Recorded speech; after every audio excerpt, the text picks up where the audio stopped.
सर्वांचं स्वागत आहे आजच्या नवीन व्हिडिओमध्ये. जर सीटीईटी परीक्षेमध्ये आपल्याला 30 पैकी 27-28 गुण घ्यायचे असतील तर तुम्ही बरोबर परफेक्ट अशा व्हिडिओवर आला आहात. आजच्या व्हिडिओमध्ये आपण 15 मोस्ट इम्पॉर्टंट क्वेश्चन्स घेणार आहोत जे वारंवार रिपीट होतात आणि रिपीट जरी नाही झाले तरी याच्या संबंधी अनेक प्रश्न तुम्हाला बघायला मिळतील परीक्षेमध्ये. तत्पूर्वी आपण व्हिडिओला लाईक केलेला असेल तर व्हिडिओला लाईक करा, चॅनलला सबस्क्राईब करा. सीटीईटी किंवा टीईटी मराठी भाषा 1 असो किंवा भाषा 2, पेपर 1 असो किंवा पेपर 2, मोस्ट इम्पॉर्टंट क्वेश्चन्स मी तुमच्यासाठी घेऊन आलो आहे, ते पण स्पष्टीकरणासह. मागच्या व्हिडिओला आपण 1000 लाईक्सचं टार्गेट पूर्ण केलं होतं. या व्हिडिओला आता आपण 2000 टार्गेट पूर्ण करणार आहोत. त्याच्यामुळे लाईक करा आणि सबस्क्राईब तेव्हाच करायचं जेव्हा आपल्याला व्हिडिओ आवडेल, त्याच्याशिवाय तुम्ही सबस्क्राईब करू नका. ठीक आहे, सुरू करूया आजचा हा व्हिडिओ. तर स्क्रीनवर तुम्हाला पहिला व्हिडिओ दिसत आहे.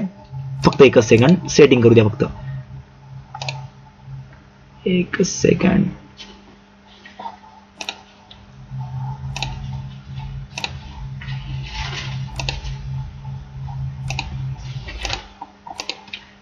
ओके, ठीक आहे, रेडी.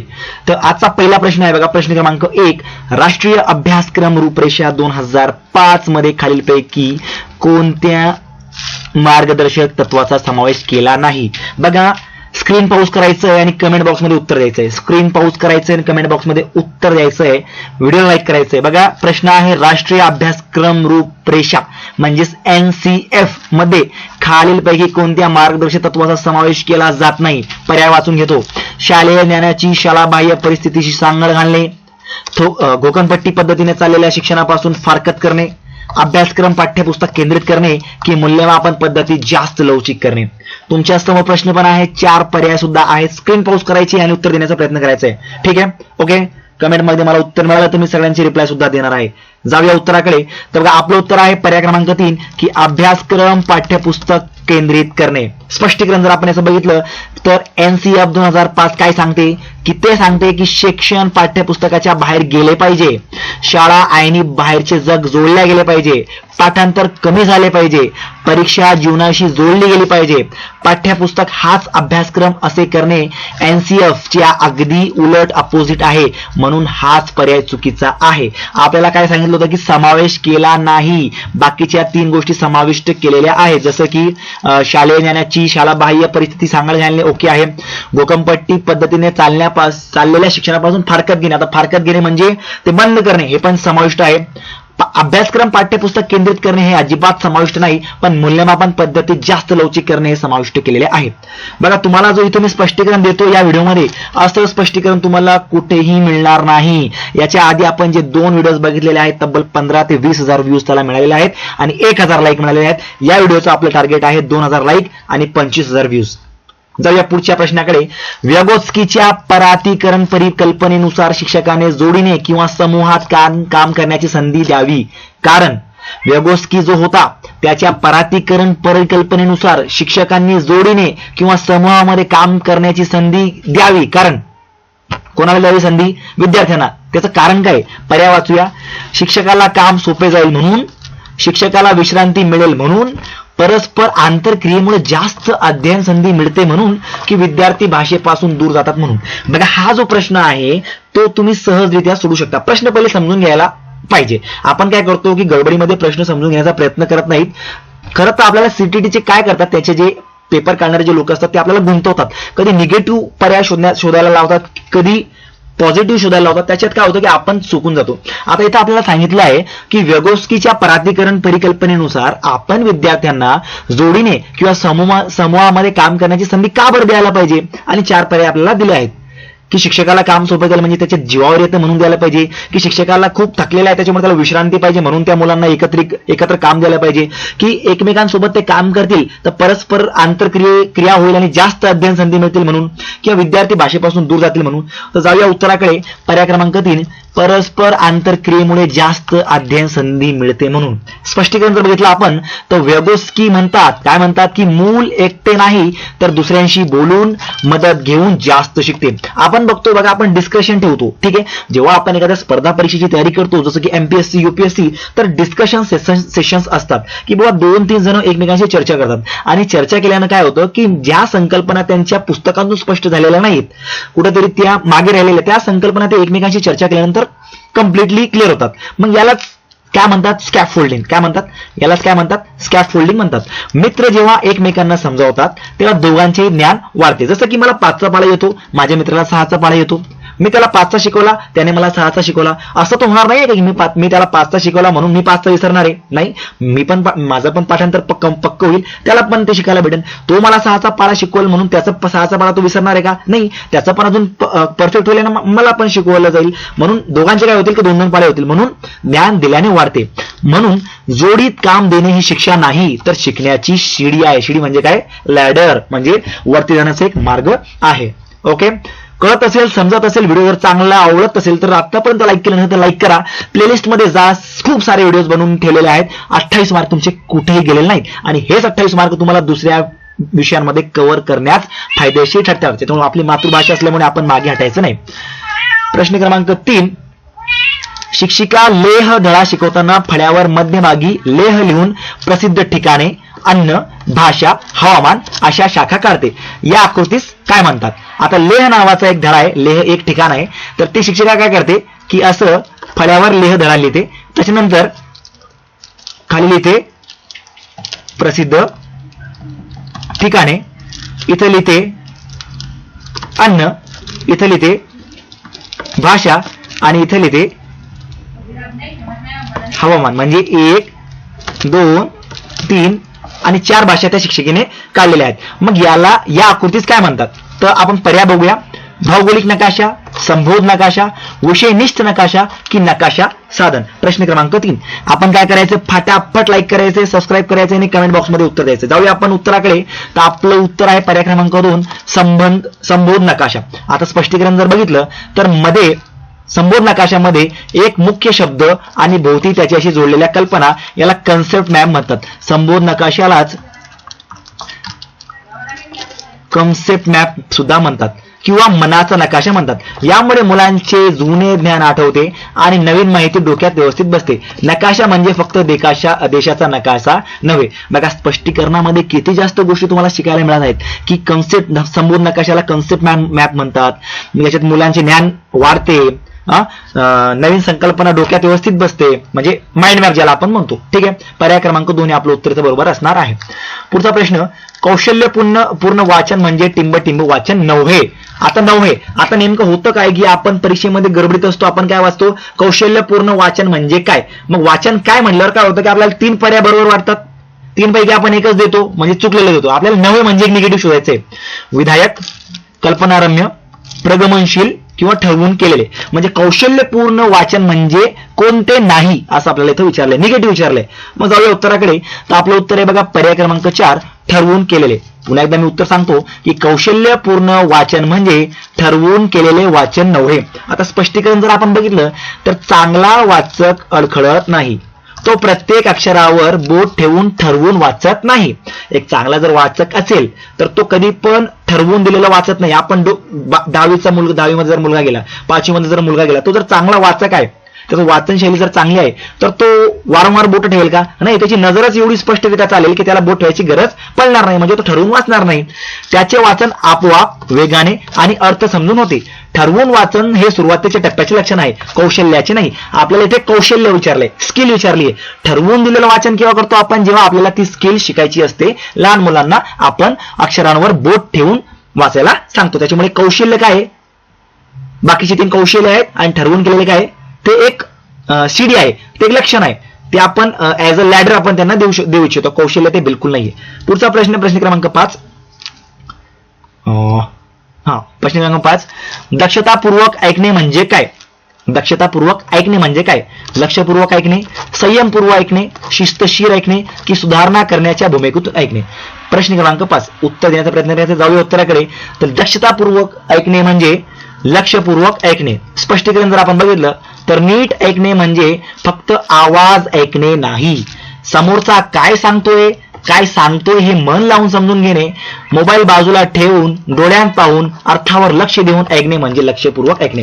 इथून इथपर्यंत आपल्याला एक आजच्या दैनंदिन जीवनासंबंधी एक उदाहरण दिलंय की आपण काय करतो की 24 तास मोबाईलमध्ये असतो आणि मोबाईलमध्ये असल्यामुळे आपल्याला समोरचा काय बोलतोय समजत नाही, आपण फक्त करत असतो. त्याच्यामुळे आजच्या घडीला लक्षपूर्वक ऐकणे म्हणजे मोबाईल बाजूला ठेवून डोळ्यात पाहून अर्थावर लक्ष देऊन बरोबर त्याला उत्तर देऊन ऐकणे म्हणजे लक्षपूर्वक ऐकणे होय.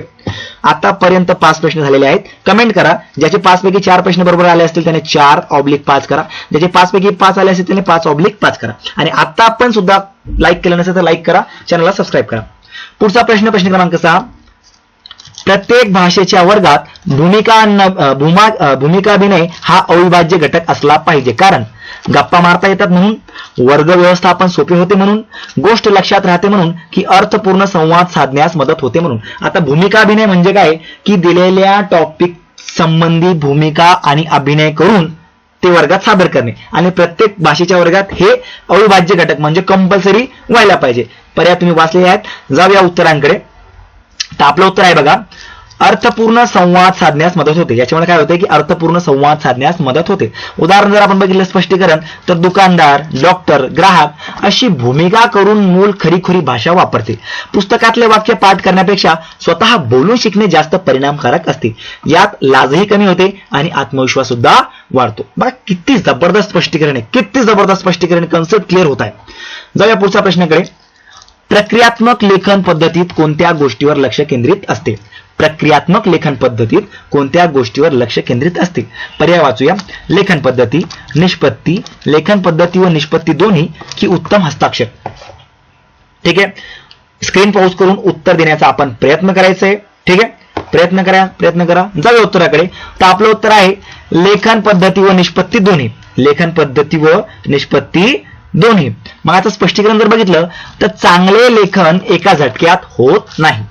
आधी विचार करणे, मसुदा लिहिणे, मित्राला दाखवणे, त्याच्यातल्या चुका दुरुस्त करणे, मग अंतिम फायनल प्रत तयार करणे, ही सगळी प्रक्रिया महत्वाची आहे. आणि शेवटचं म्हणजे सुंदर लेखही महत्वाचा असतो. दोन्हीकडे शिक्षक लक्ष देतो. त्याच्यामुळे लेखन पद्धती व निष्पत्ती या दोन्ही महत्वाचे असतात. आता मी तुम्हाला इथे एक सांगू इच्छितो की लेखन पद्धती म्हणजे काय. लेखन पद्धती म्हणजे काय तर निष्पत्ती म्हणजे काय तर निष्पत्ती म्हणजे एखादा धडा आपण जर वर्गाच्या मुलांना शिकवला तर तो शिकवल्यानंतर मुलांनी त्याच्यातून काय बोध घेतला, त्यांनी काय शिकून घेतलं, ठीक आहे, त्यालाच काय म्हणतात, निष्पत्ती म्हणतात. आणि आता जे सीबीएसई पॅटर्न नुसार जे नवीन पुस्तकं आले आहेत किंवा जुने पण जे होते त्याच्यामध्ये पुस्तकाच्या आधीच सगळ्या अध्ययन निष्पत्त्या दिलेल्या आहेत की कोणत्या धड्याला कोणत्या अध्ययन निष्पत्त्या लागू आहेत आणि त्या कशा साध्य व्हायला पाहिजे. ठीक आहे, पुढचा प्रश्न क्रमांक 8. भाषा शिकण्यासाठी व्यगोस्कीच्या दृष्टीने सर्वात महत्वाचा घटक कोणता? भाषा शिकण्यासाठी व्यगोस्कीच्या दृष्टीने सर्वात महत्वाचा घटक कोणता, असा आपला प्रश्न दिला आहे. पर्याय जर वाचले तर सामाजिक अभिसरण, पाठ्यपुस्तक, रेडिओ, शब्दकोश. स्क्रीन पॉज करायची आहे आणि उत्तर द्यायचा प्रयत्न आपण इथं करायचा आहे. प्रश्न क्रमांक 8. चला जाऊया उत्तराकडे. तर आपलं उत्तर आहे सामाजिक अभिसरण. भाषा शिकण्यासाठी व्यगोस्कीच्या दृष्टीने सर्वात महत्वाचा घटक म्हणजे सामाजिक अभिसरण. आता हा उत्तर काय आलं आपलं स्पष्टीकरण जर बघितलं तर व्यगोस्की काय सांगतात, ते सांगतात की मूल समाजात राहूनच भाषा शिकतो. आईशी, मित्रांशी बोलणे, खेळणे यातूनच त्याला शब्द येतात. पुस्तक किंवा रेडिओ हे दुय्यम आहेत, मुख्य आहे ते माणसांशी संवाद, आणि यालाच आपण काय म्हणतो, सामाजिक अभिसरण. पुढचा प्रश्न क्रमांक 9. खालीलपैकी कोणते विधान सत्य आहे? खालीलपैकी कोणते विधान सत्य आहे? विरामचिन्हे वाक्याचा अर्थ बदलू शकतात. विरामचिन्हांमुळे क्वचितच बदल होतो. सौंदर्य वाढते, अडथळा निर्माण होतो. अडथळा निर्माण तर होतच नाही, चुकीचं आहे. ठीक आहे, तुम्ही प्रयत्न करा, फक्त इथं कटाकोटी करण्याचा प्रयत्न करा. सौंदर्य वाढते, विरामचिन्हांमुळे सौंदर्य बिलकुल वाढते, पण याच्यापेक्षा एक सत्य जर तुम्हाला जर बघायचं असेल तर पर्याय क्रमांक आपण 1 कडे जाऊया की विरामचिन्हे वाक्याचा अर्थ बिलकुल बदलू शकतात. विरामचिन्हे वाक्याचा अर्थ बिलकुल बघू शकतात. ते कसं मी तुम्हाला सांगतो. बघा, एका स्वल्प विरामाने जीव वाचू शकतो. उदाहरण म्हणजे थांबू नको जाऊ दे म्हणजे जाण्याची परवानगी, आणि थांबू नको जाऊ दे म्हणजे थांबण्याची आज्ञा. म्हणून विरामचिन्हे ही शोभा नाहीत तर अर्थाचे मालक आहेत. मग कळतंय तुम्हाला, थांबू नको जाऊ दे थांबू नको जाऊ दे म्हणजे काय दिले आपण, जायची परवानगी दिली. आणि काय थांबू, थांब, हे थांबू चुकलंय बघा इथं, मी तुम्हाला सांगतो, सॉरी, थांब,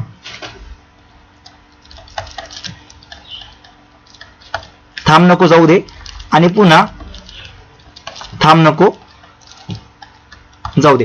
दोन्ही वाक्य सारखे आहेत, पण जर आपण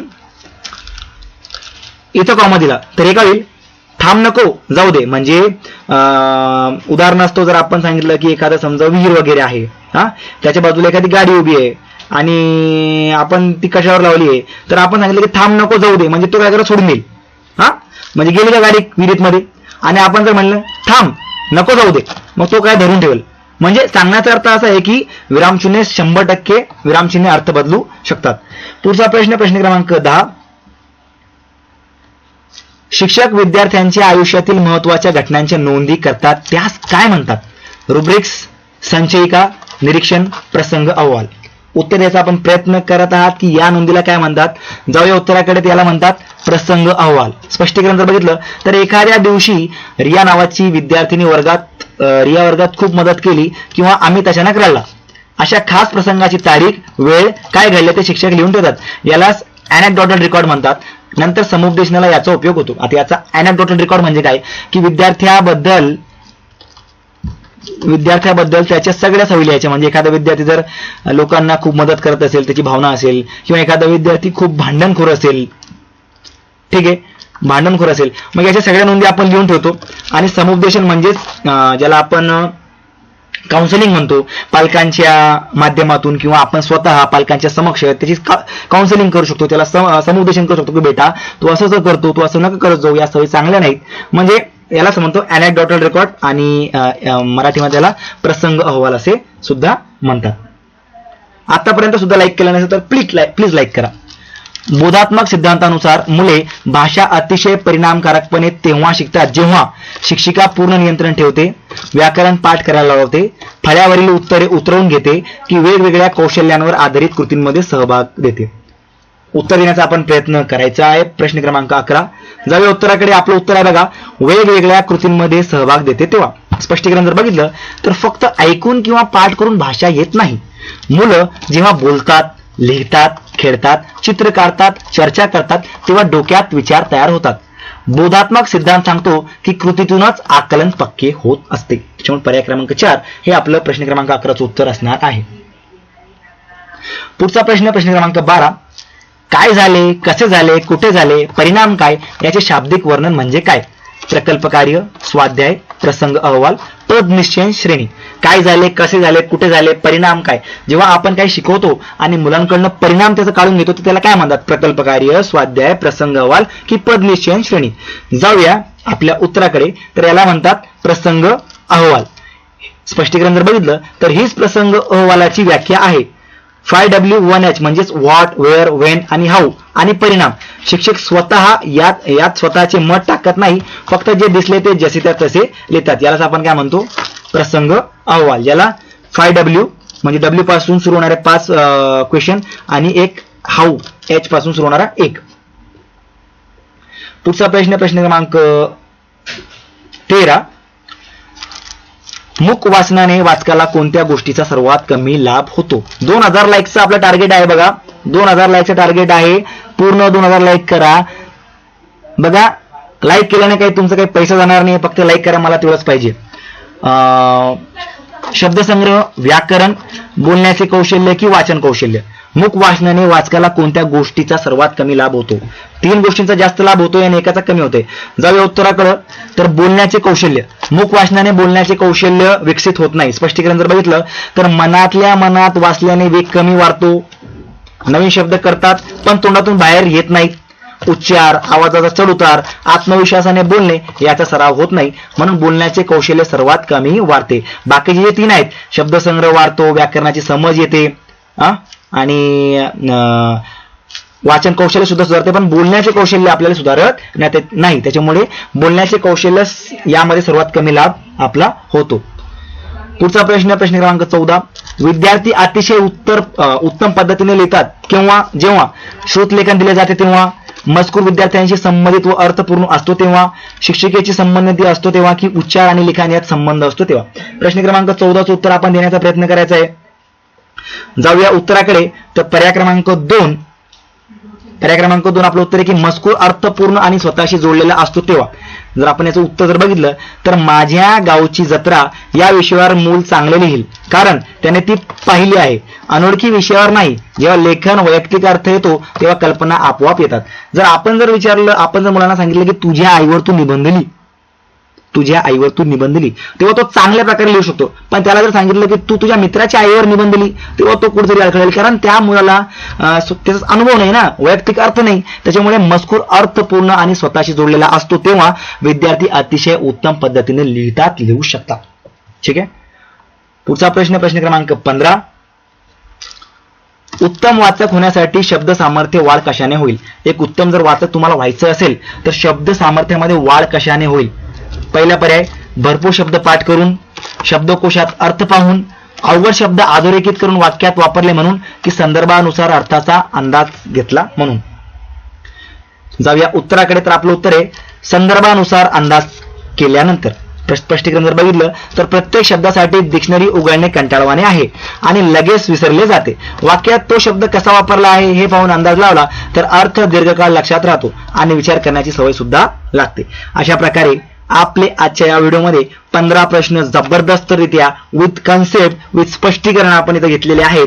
तुमचा स्कोर किती झाला कमेंट बॉक्समध्ये नक्कीच कळवा आणि पुढच्या व्हिडिओची वाट बघा. चॅनलला सबस्क्राईब केलं नसेल सबस्क्राईब करा, कारण आपल्या चॅनलला तुम्ही रोज फॉलो केले, आपले प्लेलिस्ट जर बघितल्या तर मराठीमध्ये 30 पैकी 28 मार्क कुठेच गेले नाही आणि हेच 28 मार्क, हेच वरचे 6-7 मार्क दुसऱ्या विषयांमध्ये कमी पडल्यास भर काढण्यास उपयुक्त ठरतात. ठीक आहे. थँक्यू.